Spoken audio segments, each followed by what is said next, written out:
पिता नहीं है, मम्मी है। तो माँ की सेवा करो, पैसे कमाओ। माँ की सेवा क्या है कि हम जॉब करते हैं, तो माँ की सेवा हो नहीं सकती, अकेली रहती है घर पे। जहाँ आप रहते हो अगर वहीं सेवा कर ली तो फिर पैसा नहीं है। तो पैसे से सेवा थोड़ी होती है भाई, रोटी तो आप खाती होगी। नहीं, अगर पैसे से सेवा नहीं है, घर पे पड़ गए तो पैसे कहाँ से आएंगे गुरुजी? ये समस्या है बहुत ज़्यादा। आप रोटी खाते हो कि नहीं? बिल्कुल खाते हैं। कितना कमाते हो? 24,000 रुपये महीने के। तो 24,000 में एक माँ की सेवा नहीं हो पा रही है? नहीं, वो तो सेवा हो रही है, पैसे की सेवा हो रही है ना। हाँ, और कौन सी चाहिए? फिजिकली नहीं हो रही है ना। है फिजिकली सेवा की बात कर रहे हैं ना, वो नहीं हो पा कोई रही है। बात नहीं, आप दिन भर काम करते हैं, शाम को जब आते हैं 5 मिनट। शाम को नहीं आते गुरुजी, पाकिस्तान के बॉर्डर पे जो अटारी बॉर्डर है ना, उसके पास मैं जॉब करता हूँ, मैं अमृतसर के पास। तो आप सेना में हो? सेना में नहीं है, CNG पाइपलाइन में है। घर कभी नहीं आते? घर आते हैं 2-3 महीने बाद। जब आओ तब सेवा करो। नहीं, लेकिन विवाह हो गया? नहीं सर, तो आपको जीने का मकसद नहीं मिला? नहीं मिल रहा है बिल्कुल, ऐसा है। बहुत ज़्यादा परेशान हूँ। तो परेशान कभी कभी मन करता है कि ख़त्म कर दूँ इस अपने आप शरीर को। हाँ जी। तो खत्म करके भी क्या पाओगे? आत्महत्या कर भी लोगे तो मर के क्या पाओगे? पता नहीं, कुछ समझ में नहीं आ रहा। इसलिए माँ की सेवा करो, पैसे कमाओ और समाज की सेवा करो। जल्दी से विवाह कर लो और ये मरने के ख्याल ना लाओ। बेटा, जीवन भगवान ने दिया है, कुछ भी ना करो तो राम राम जपो बैठ के। अब तो गुरुजी ऐसा वो हो गया है कि पहले मैं काम करता था, अच्छा पैसा वैसा कमाता, अब तो काम करने का भी मन नहीं करता है। बिल्कुल ऐसा लगता है कि पता नहीं क्या है, मतलब बहुत ज़्यादा परेशान हूँ मैं जिंदगी तो मन से। कहाँ चला गया? कोई प्रेम व्रेम तो नहीं करते किसी से? नहीं, लड़की का कोई चक्कर नहीं गुरुजी, मतलब मैंने कभी नहीं किया ये सब। अच्छा, हाँ, तो फिर कुछ समझ में नहीं आ रहा है गुरुजी, अब इसीलिए तो आपसे पूछ रहा हूँ। कथा सुनते हो? कथा सुनिए आपकी, बहुत कथा सुना करो। जीवन हमें भगवान ने क्यों दिया है? आपकी और इंद्रेश जी महाराज की ये सुनिए। बताओ, मीराबाई ने किसके लिए जिया जीवन?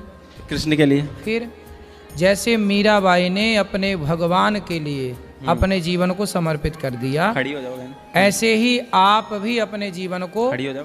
माता पिता की सेवा करते हुए भगवान के चरणों में आत्मसमर्पण करो। खूब भगवान का भजन करो। कोई भूखा मिले प्यासा मिले उस पैसे से सेवा करो। जीवन मिला है सेवा के लिए, परोपकार के लिए। ठीक है? सेवा करता हूँ गुरुजी, कोई भी मतलब जो मदद मेरे से हो पाती है वो मैं करता हूँ। बस करते रहो, यही तो जीवन है और क्या है। बचे हुए समय में भगवान को याद करो। ठीक है, धन्यवाद गुरुजी। गुरुजी प्रणाम, राधे राधे जी। या वाइफ को जैसा टेंशन बहुत आ जाता है और गुस्सा आ जाता है, जिद करने लगती हैं कि जो जो हम कहें वही ये काम होए। तो तो इसके लिए कैंसर किसको है? Cancer? Tension tension tension tension है? टेंशन। अच्छा, तो इनको टेंशन रहती है? हाँ हाँ। किस बात की? वो जो सोचती हैं कि जो हम कहें वही काम होए। तो ऐसा जैसा वो कहती हैं वैसा आप करते हो? अब जो जरूरत होता है करते हैं, जो नहीं जरूरत हम कहते हैं अभी इसको अभी बाद में करेंगे या अभी नहीं तो करेंगे। भैया काय की टेंशन है? खड़ी हो जाओ मेरी माँ। काय की टेंशन है? भाई हमको घर से बहुत परेशान रहते हैं। घर से परेशान हो कि बहुत पति सबसे से? परेशान बहुत रहते हैं हम। तो घर आपको परेशान करता है? नहीं तो बहू बेटे लोग सब लोग है ना बहुत परेशान करते हैं। अच्छा, बहू बेटा। और ये बांधे भी बहुत चिल्लाते हैं। तो आपका बेटा आपकी सेवा नहीं करता? कोई नहीं कर सकते बाबा। कहाँ है बेटा? वो बनारस से आए ना। बनारस से? हाँ, तो बेटा आपके पास नहीं रहता? रहता है, मेरे पास रहता है। क्या? किस पर रहता है? बेटा पास में रहता है। पास नहीं रहता? नहीं रहता है, पास ही भी रहता है मेरे। फिर? तो मतलब आता जाता नहीं है, मतलब कि बहुत परेशान रहता अच्छा, है। बेटा आपसे मिलने नहीं आता? बेटा बहुत, वो बहू हैं जो बेटे हैं। तो दोनों बेटे मिलने नहीं आते? हाँ, मिलने नहीं आते, कमरे में अपने रहते हैं, आते होते नहीं, हम अकेले पड़े रहते हैं कमरे में। बहुत चीज़ टेंशन बहुत ज़्यादा हो जाता है। और कसा तो सुनते हैं आपका, उसी में मन लगा रहता है। तो कथा सुना करो। बेटे से मिलने का जितना मन है इतना मन भगवान से मिलने का है। तो इसलिए भगवान की याद में रहा करो, भगवान से मिला करो। अब बेटे ना मिलेंगे, अब बेटों को आपकी क्या ज़रूरत है? और मेरे पति बहुत मेरे को बहुत चिल्लाते हैं। ये मेरे पति क्यों चिल्लाते हैं? पूछिए। खड़े होके बताओ क्यों चिल्लाते हो? वो थोड़ा जिद करने लगती है कि ये काम होना ही चाहिए। हम कहते हैं कि जो जरूरत होगा तो हम करेंगे। तो ऐसे कौन ये सा आप बाद काम में है जो ये करेंगे। जिद करती हैं? कोई चीज़ के लिए भी जैसे? जो भी। अब जैसे कोई कहते हैं कि ये काम करिए, अभी हम कहेंगे अभी थोड़ी देर बात करेंगे, कहते हैं अभी करना है। कोई बात नहीं, उनकी बात कभी कभी सुन लिया करिए। और बच्चे क्यों नहीं आते, इनसे मिलते क्यों बच्चे नहीं? लोग ऐसे में होता है अपनी पत्नी के पास ऊपर अपना रहते हैं, नीचे ऊपर आते जाते हैं, कम आते हैं, बस यही बात है और कोई बात नहीं।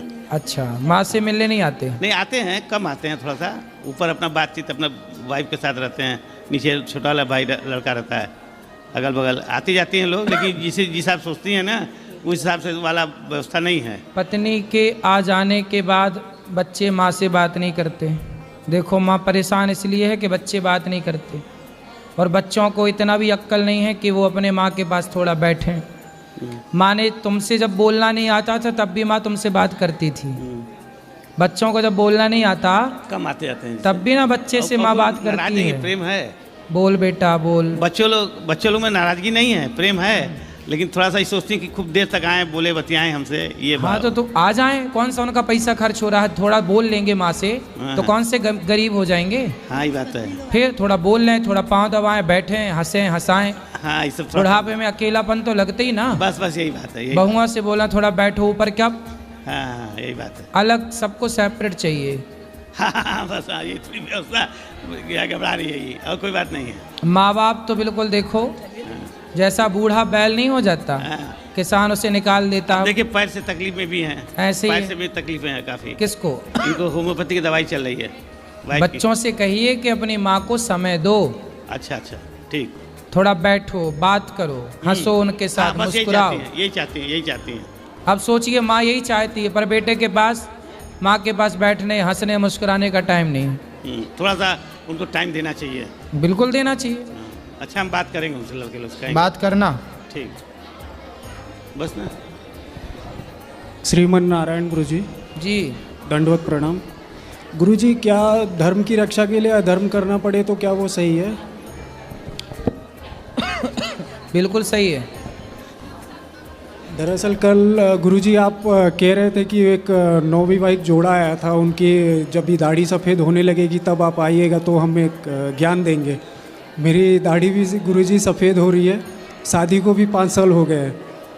दरअसल 1 महीने पहले मैंने अपनी वाइफ को अपने घर पे भेजा था, और वहाँ पे मेरी बेटी को प्रभु जी मांसाहार कराया गया। क्यों? बोलते हैं कि ये सब मतलब बच्चे आगे चल के थोड़ी बनेंगे, इनको मटन बच्ची खिलाना सही है। किसने खिलाया? नाना नानी ने? हाँ, नानी ने खिलाया। ठीक है। जबरदस्ती। फिर? और बच्ची करीब 1.5 साल की है गुरुजी।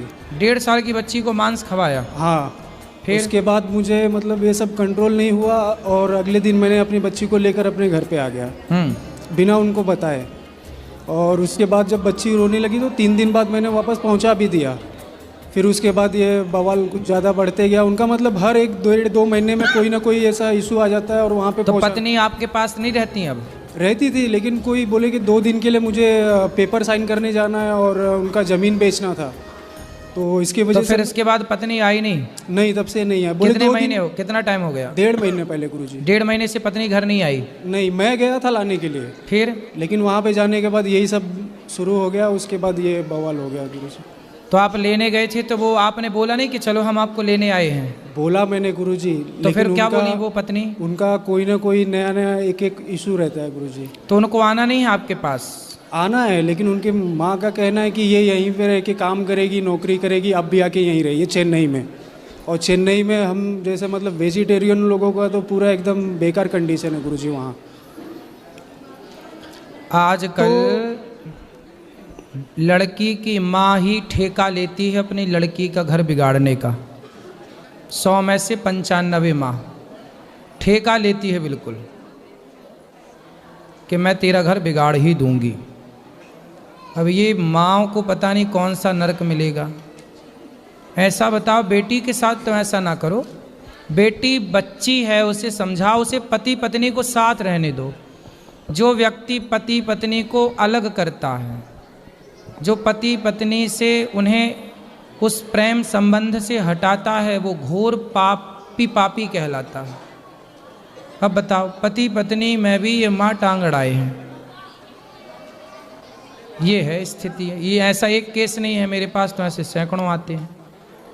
मतलब कुल मिला के बेटी की माँ नहीं चाहती कि बेटी का घर बढ़िया बसे। कुछ बेटियों की माँ, 90% बेटियों की माँ तो बिल्कुल बिगाड़ ही देती हैं। इसलिए विवाह के बाद जो बेटियां अपने माँ और पिता के पक्ष में हैं उनका घर बिगड़ेगा, लिख लो मेरे से, लिखवा लो, साइन कर दूंगा। इसलिए जब विवाह किया है तो पति में समर्पण हो। अब बताओ, पति लेने गया और पत्नी नहीं आई, माँ कहती है कि यहीं रहो घर जमाई बन के। अब बताओ यहाँ कौन गलत है? आप लोग बताओ, पति गलत है कि पत्नी गलत है कि वो माँ गलत है बेटी की जो कह रही है कि नहीं मैं नहीं जाने दूंगी? कौन गलत है बताओ? और इनका कहना है कि मतलब जो भी मेरे पिताजी की जो प्रॉपर्टी है या जो भी सब कुछ है हम दोनों के नाम पे हो, पति पत्नी, यानी मेरी पत्नी और मेरे नाम पे। मैं बोला ये चीज़ तो अभी ये हो नहीं सकती क्योंकि मैं इतना कौन बोलता है ऐसा? ये उनकी माँ बोलती है। माँ बोलती है कि सारा अपना धन दौलत मेरी बेटी के नाम कर दो, मेरे आप अपने नाम। हाँ, दोनों जन के नाम होना चाहिए। मैं बोला ये तो मेरे अभी शादी के कितना टाइम हुआ? शादी होके गुरुजी अभी 4 साल हुए हैं। 4 साल में ही माँ पूरा जमीन जायदाद कब्जा करना चाह रही है। और इनका कहना है कि जो ये सब पूजा पाठ होता है सब कुछ नहीं है। हाँ, तो और फिर ये ठीक सब बेटी और ये सब लोग को नहीं करना चाहिए। मैं बोला आप लोग जो धर्म पालन कर रहे हो वो करिए, लेकिन मेरे घर में ये सब नहीं बन सकता। पहले हम खाना बनाते हैं, भोग लगाते हैं, प्रसाद समझ के फिर उसको खाते हैं। बिल्कुल यही है, सही। इनको इससे प्रॉब्लम है। अब देखो, भगवान करे आपका घर बस जाए, हम तो यही प्रार्थना करते हैं। कभी वो मिलेंगी तो ले आना, सासू माँ को समझाएंगे उनको। और गुरुजी आपका जो कथा प्रवचन है ये दोनों माँ बेटी घर पे सुनते हैं, आपको डेली सुनते हैं। सुनते फिर भी अक्ल नहीं आ रही है? हाँ, वो लोग डेली सुनते हैं आपको, फिर भी अक्ल नहीं आ रही है। अब ये वाली बात सुनवाना, अक्ल आएगी। सासू माँ तुम्हारी घोर नरक जाएगी, एकदम नाली का कीड़ा और बनेगी यदि उसने अपनी बेटी का घर तोड़वाया तो। लेके आऊँगा गुरुजी। क्या नाम है तुम्हारी सास का? विमला। विमला मैया, बहू को भेज दो बेटी को, वरना यमराज ऐसी मार लगाएंगे उल्टा लटका के मिर्ची का धुआं। बहुत बहुत धन्यवाद गुरुजी। ज़्यादा होशियार ना बनो। गुरुजी राधे राधे जी, आपके चरणों में मेरा कोटि कोटि प्रणाम। खुश रहिए। गुरुजी मेरा एक सवाल था आपसे कि जी। प्याज और लहसुन जो है उसको भगवान को नहीं चढ़ाया जाता है, ठीक है। और कहते हैं कि मतलब जो राक्षस के खून से हुआ था तो इसको भगवान को नहीं चढ़ाते, तो अभी जो खेती में होती है प्याज और लहसुन तो अब तो चढ़ा सकते हैं ना? तामसी है इसलिए नहीं चढ़ाते।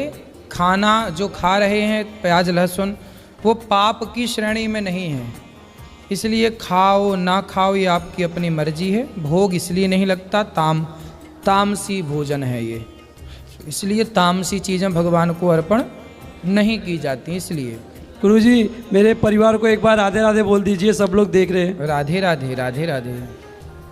गुरुजी राधे राधे।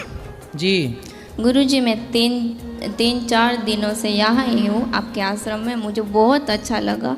गुरुजी मेरा यहाँ जाने से मन नहीं कर रहा। क्यों? मुझे आपके पास रहना है। घर में काम कराती होगी माँ, तो काम से बचने के लिए यहाँ रहना चाहती हो? नहीं, मम्मी काम करती, मैं काम नहीं करती गुरुजी। सब काम मम्मी करते, मैं कुछ काम नहीं करती। बट मुझे अब बहुत अच्छा लग रहा है आपके पास। सही है। ऐसा है ना कि यहाँ कुछ ना बर्तन धुलना, ना कपड़े धुलना, ना झाड़ू लगाना। नहीं नहीं नहीं नहीं, यहाँ का वातावरण बहुत अच्छा है गुरुजी, इसलिए मुझे आपके यहाँ पास। भगवान है ना, भगवान आए लीला की, इसलिए अच्छा है। चलो बेटा घर जाना, फिर आते जाते रहो। तो आप मम्मी को बोल दीजिए कि वाह मुझे यहाँ मम्मी पे नहीं, मैया। मैया, हाँ ठीक है। क्या नाम है? सुमन। सुमन मैया, आती रहा करो मेरी माँ। ओके, राधे राधे। श्रीमन नारायण गुरुजी जी केम छो? ठीक छो। मजे में। मैं वृंदावन पहली बार आई हूँ गुजरात से। मैं 3-4 दिन यहाँ आश्रम में ही थी। मैंने जैसा टीवी पर देखा था बिल्कुल यहाँ पर वैसा ही है। मैंने वृद्ध माताओं के भी दर्शन किए, प्रसाद भी पाया, बिल्कुल वैसा ही था, बहुत ही अच्छा था। और हमने वृद्ध माताओं के लिए थोड़ा सा सहयोग भी किया। और आपका स्वभाव बहुत ही सरल है, आप भक्तों के लिए ज़्यादा से ज़्यादा समय निकालते हैं, ये देखकर बहुत ही अच्छा लगा। मोगैम्बो खुश हुआ। आप कब आओगे द्वारिका? आएंगे आएंगे। राधे राधे। खुश रहिए खुश रहिए। गुरुजी को प्रणाम। वो भैया को देना पीछे माइक, वो भैया के इनके बाद। जी बोलो बोलो, आप बोलो। गुरुजी को चरणों प्रणाम। खुश रहो। अच्छा गुरुजी, मेरी कुछ तबीयत थोड़ी सही नहीं रहता है। ये हैं? थोड़ी तबीयत सही नहीं रहता है। इस सिर पे बहुत दिन हो गए इस पर रिंगन रहती है, और मैं अकेला कमाने वाले हैं, बड़ा बेटा भी थोड़ा कमाता है, और मुँह पे थोड़ा लेन देन का थोड़े ज़्यादा दिक्कत आ गई, तो शरीर थोड़ा सा काम कम करता है, थोड़ा कर्ज भी हो गया। बेटे से बोलो कि वो ज़्यादा काम करे, आपका इस उम्र में काम कम करना चाहिए, ठीक भी है। अच्छा, और मैं कुछ यहाँ पर दिक्कत होती है, कोई भी काम। योग किया करो, योग सूर्य नमस्कार की 12 आसन करो, खाने पीने में सलाद का ज़्यादा प्रयोग करो, अच्छी चीज़ें खाओ। और ऐसा तो बहुत परेशानी रहती है सर। सब ठीक होगी योग से। हाँ, ठीक है। जैसे हम 10 रुपया भगवान के लिए निकालूं तो वो वहाँ पर हम रख नहीं पाते हैं, वो भी हम दिक्कत हम पे आती है। वो भी हम काम सही करें जो हम 10 रुपया बिल्कुल, भगवान आपको अच्छा रखें, स्वस्थ रखें। हाँ, वो हम कर सकें। ठीक ठीक। राधे राधे गुरुजी। जी गुरुजी, 3 दिन से हम यहाँ पे हैं और हमारा भी घर जाने का मन नहीं कर रहा है। पत्नी ठीक से रखती है आपको? पत्नी हमारे साथ में है। अच्छा, वो कह रहे हैं घर चलेंगे। तो आपका मन नहीं है घर जाने का? हमारा मन कर रहा है यहीं कुछ काम मिल जाता तो यहीं रह जाते। तो देख लो, ढूंढ लो, काम मिल जाएगा। चलो वहाँ जाओ, पीछे खड़े हो जाओ भैया। नमस्ते गुरुजी। राधे राधे। नमस्ते। सॉरी, प्रणाम गुरुजी। जी, मैं कल से आपको मिलने की कोशिश कर रहा हूँ, लेकिन मैं आपको सुबह भी मिलने की कोशिश कर रहा था, आपने मुझे नोटिस भी किया होगा और शायद अभी बाहर भी मुझे नोटिस किया होगा। तो मैं आपको पहले तो प्रणाम, और मैं आपसे पूछना चाह रहा हूँ कि मेरा एक दोस्त है, वो हर छोटी छोटी चीज़ में सोचता है, हर छोटी छोटी चीज़ में सोचता है वो। तो उसका कुछ उपाय है कि वो इस चीज़ को ज़्यादा ना सोचे, छोटी छोटी चीज़ मतलब ज़्यादा सोचता है कुछ छोटी छोटी चीज़ों के अंदर। तो उससे बोलना कि वो जल्दी सोच के ख़त्म करे, वो सोचता ही रहता है, लंबा ना सोचे। जैसे आया है तो बात कराओ। प्रणाम गुरुजी। क्या सोचते हो भैया? गुरुजी ऐसा कुछ भी नहीं, इसको लगता है मैं सोचता हूँ। अच्छा, आपका अच्छा दोस्त है ना, आपके बारे में चिंतित है। बट ऐसा कुछ भी नहीं है। अच्छा है, आप खुश रहें। सो ज़्यादा कहते हैं ना, चिंता और चिता। चिता मुर्दे को जलाती है, चिंता जीते जी इंसान को जला के समाप्त कर देती है। इसलिए जीवन में कभी चिंता नहीं होना चाहिए, भगवान का चिंतन करो। ठीक है गुरु। सर, मैं ऐसे बोल रहा था कि मैं आपकी मतलब वीडियोस काफ़ी देखता हूँ और थोड़ा स्पिरिचुअल भी हूँ, तो मैं मानता भी हूँ। तो मैं अपने दोस्तों से भी मतलब बोल के आया था कि हम दोनों आपस में काफ़ी शेयर करते हैं आपकी फीड, तो हमारे रेगुलर फीड चलती रहती है आपकी रील्स की। जी। तो हमारी जितने भी मतलब फीमेल फ्रेंड्स हैं और जितने मेरे मेल फ्रेंड्स हैं, काफ़ी मतलब एंजॉय करते हैं आपसे, मतलब इंस्पिरेशन भी मतलब उनको मिलती है। तो मैं कहना चाह रहा था, जैसे मैं फास्ट करता हूँ, जैसे मेरे कल मंगलवार का फास्ट रहता है, तो जैसे मैं बाहर हुआ हूँ आउट ऑफ स्टेशन, तो मैं फास्ट रख सकता हूँ या नहीं रख सकता हूँ? क्यों नहीं रख सकते? रख सकते हैं। और नहीं रखें तो? नहीं रखें तो आपकी मर्जी। नहीं, ऐसा कुछ लगता है ना कि अपन ने फास्ट मिस कर दिया, तो ऐसा ना लगे तो इसलिए रख लो। और मतलब ना रखें तो? रखो तो आपकी मर्जी, ना रखो तो आपकी मर्जी। मतलब ऐसा कुछ पाप वगैरह? नहीं, पाप नहीं है। भगवान का जितना चिंतन हो, खा के चिंतन करो या बिना खाए। भगवान नहीं कहते कि आप हमारे लिए भूखे ही रहो। भगवान कहते हैं बस हमें सच्चे मन से याद करो, किसी दीन दुखी का दिल ना दुखाओ, सदा सच्चाई और अच्छाई पे यदि आप चल रहे हैं। व्रत का मतलब होता है संकल्प। व्रत का मतलब ये नहीं कि आज मैं रोटी नहीं खाऊंगा। व्रत का मतलब होता है कि आज से मैं व्रत लेता हूँ कि मैं कभी किसी का दिल नहीं दुखाऊंगा। ये भी एक व्रत है कि मैंने दिल ना दुखाने का व्रत लिया। मैं सबकी सेवा करूंगा, ये भी एक व्रत है। जैसे दास अनिरुद्ध ने, मैंने एक व्रत लिया कि जब तक गौरी गोपाल में हजारों लोग नित्य प्रसाद नहीं पाएंगे तब तक मैं भोजन नहीं करूंगा, ये भी एक व्रत है।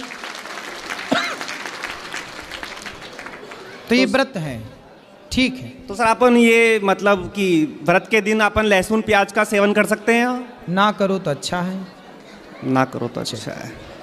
खुश रहो। यहाँ भी ले आना माइक, ये भैया को देना। सब बैठ जाओ, मैया सब बैठो, भैया बैठ जाओ, सब लोग बैठो, आनंद लो, शोर ना करो। राधे राधे गुरुजी। जी गुरुजी, मेरा एक प्रश्न था, ये तुलसी की माला धारण करने के बाद लहसुन प्याज का सेवन कर सकते हैं? आपकी इच्छा, आपका मन है करने का? नहीं, मैं नहीं करता। मेरे जो काफ़ी मित्रगण हैं वो तुलसी की माला धारण करने के बाद बहुत ईजिली कहते हैं कि हमें किसी ने मना नहीं करा तो हम लहसुन प्याज का सेवन कर सकते हैं। ऐसा है कि शराब और मांस तो पाप की श्रेणी में आता है। हाँ जी। लहसुन प्याज को पाप की श्रेणी में नहीं रखा गया। अच्छा। ये तामसी है। आप खाना चाहो तो खाओ, ना खाना चाहो ना खाओ। तुलसी की माला धारण करने के बाद भोग नहीं लगता। तुलसी की माला, तुलसी की माला पहनने के बाद भी तो हम लहसुन प्याज आप ना खाना चाहो तो मत खाओ। नहीं, एग्जैक्टली हम खा सकते हैं या फिर अपनी मर्जी से हम नहीं। आपकी इच्छा, ये आपके मन पर निर्भर करता है। ना खाओ तो बहुत इससे कोई पाप लगेगा नहीं लगेगा? वही तो हमने बताया कि यह पाप की श्रेणी में नहीं है। अच्छा, ठीक है, ठीक है। राधे राधे। बाकी भगवान जी को भोग नहीं। और राधे राधे, मेरी एक सिस्टर है, ये तामसी, ये 20-25 दिन से बहुत परेशान है, टेंशन है राशि। किस बात की? खड़े हो जाइए। राधे राधे गुरुजी। क्या हुआ? कुछ नहीं, बस दिमाग में बातें घूमती रहती है कि इसने ऐसे क्यों बोल दिया। तो आपका दिमाग स्विमिंग पूल है क्या? नहीं, सब घूमता रहता है? नहीं, बस थोड़ा सा सोचने का। क्या सोचती हो? जॉब वगैरह चली गई इसी मंथ, तो थोड़ा जॉब चाहिए? हाँ जी। कितने साल के हैं आप? 28। 28। तो विवाह हो गया आपका? Typhoid no. क्यों नहीं हुआ अभी? कब करेंगे? जब अच्छा लड़का मिल जाएगा। हैं? जब माइक पास करो। जब अच्छा लड़का मिल जाएगा। तो अभी तक आपको अच्छे लड़के मिले ही नहीं? सब बुरे हैं क्या? घर वाले ढूंढेंगे ना वो तो जल्दी ढूंढे। 28 की हो गई आप, घर वाले सो रहे हैं? नहीं, जगाओ घर वालों को, जल्दी ढूंढ के लाएं आपके लिए, जल्दी विवाह करो, समय से विवाह हो जाए, अच्छे कमाने धमाने वाला लड़का मिले तो आप बढ़िया खुश रहें। आपको ज़रूरत ही नहीं है, घर संभालो बिंदास, आपका मन हो तो काम भी करो। जी गुरु। और टेंशन लेने का नहीं, ये उम्र टेंशन लेने की नहीं है, फ्रैंकली ज़िंदगी जीने की। जीवन मिला है आनंद के लिए। अच्छा बताओ, आपका जीवन ज़्यादा महंगा है कि आपके जो नौकरी चाह रही हैं, पैसे कमाएंगी, पैसे की कीमत ज़्यादा है कि जीवन की कीमत ज़्यादा है? जीवन की है ना, इसलिए पैसे के चक्कर में जीवन खराब ना करो। जी गुरु जी। सही है, खुश रहा करो। अच्छा ये बताओ, पैसा बड़ा है कि आपकी मुस्कान बड़ी है? मुस्कान। हर आदमी पैसा इसलिए कमाता है कि हम उस पैसे से प्रसन्न रहें, खुश रहें। यदि आप खुश हैं तो आप सुखी हैं, अमीर। गुरुजी, इसको मैंने हमेशा यही बोला है कि खुश रह कर, टेंशन मत ले, जब ब्याह होगा टाइम आएगा तो हो जाएगा। पर ये तो ब्याह के लिए टेंशन है? बहुत हाँ, ब्याह की टेंशन है। तो आप लोग कराओ। नहीं, मतलब कि कोई उचित वर नहीं मिल रहा इसके, क्योंकि थोड़ा ये टेंशन में है। आप तो भाई हो इसके? हाँ जी। तो जल्दी ढूंढो। ढूंढ रहे हैं बस थोड़ा। तो कैसा ढूंढ रहे हो? ये बताइए किस टाइप का कैसा चाहिए बताओ। बताओ। ये मैया तुम बैठ जाओ। लो जी। राधे राधे गुरु जी। अच्छा चलो। प्रणाम गुरुजी जी। आपके चरणों में सत सत प्रणाम। राधे राधे जी। मैं झारखंड जमशेदपुर से आई हूँ। बताओ। बहुत अच्छा लगता है आपका प्रवचन, आपकी भागवत कथा सुनती हूँ मैं। नित्य आपकी आरती, जो आरती आपकी है बहुत अच्छी लगती है। प्रश्न क्या है? हाँ स्वामी जी। प्रश्न क्या है? प्रश्न मेरे बेटे की तरफ से है। उसको मतलब उसका मन वो बहुत चंचलित हो रखा है।